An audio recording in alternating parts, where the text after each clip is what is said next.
வணக்கம் and welcome to cinema matrix. இந்த வீடியோவில் எதை பற்றி பார்க்க போகிறோம் அப்படின்னா, காந்தி சார் வந்து அவரோட கதையை வந்து சொல்லிட்டு இருக்கிறப்ப பார்வதி பண்ணுற செயலெல்லாம் பார்த்து செம்ம கடுப்பாகிறாரு.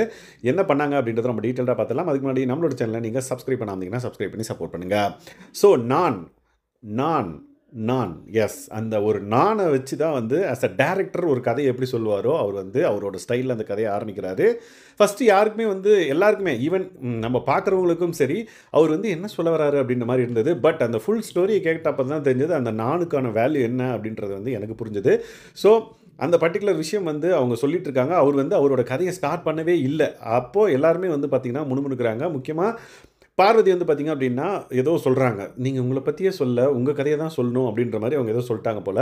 உடனே உங்களுக்கு பிடிக்கலைன்னா இங்கேருந்து எழுந்து போயிடுங்க அப்படின்ற மாதிரி செமக்கடுப்பாகிறாரு காந்தி சார்.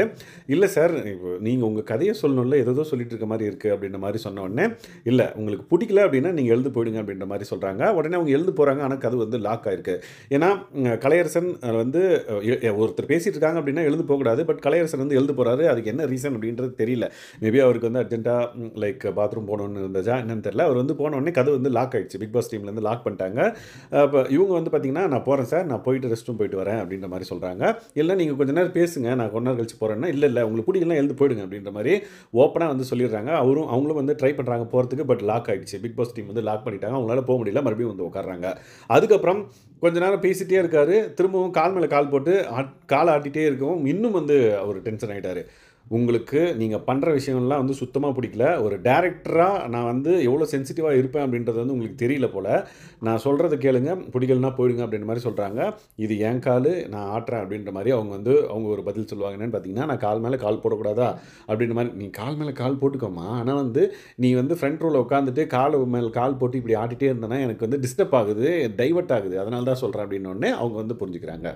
ஸோ பார்வதி பண்ண இந்த வேலைங்கள்லாம் பார்த்து செம்ம கடுப்பாகி ஒரு கட்டத்தில் அவர் டென்ஷன் ஆவார்னு பார்த்தா கம்போஸ்டாக அந்த கதையை மறுபடியும் தொடர்ந்தார். அந்த கதை ஃபுல் கதை கேட்கறதுக்கு ஒரு டேரக்டர் வந்து ஒரு கதை சொன்னால் எப்படி இருக்கும் அந்த மாதிரி இருந்தது. எஸ் அவர் டேரக்டர் தான் இருந்தாலும் நம்ம இனிஷியலாக ஒருத்தர் வந்து ஈஸியாக ஜட்ஜ் பண்ணிடுறோம். அவங்க வந்து என்ன சொல்ல வராங்கன்னே தெரியாமல். கனி வந்து பார்த்திங்க அப்படின்னா இருப்பா அவங்க எங்கே போய் அவரோட கதையை ஆரம்பிக்கிறாருன்னு பார்ப்போம் அப்படின்ற மாதிரி சொல்லியிருப்பாங்க. ஸோ ஒரு பொறுமை இல்லாமல் இல்லை ஒரு விஷயத்தை பண்ணணும்னு பண்ணுறாங்களா என்னன்னு தெரியல.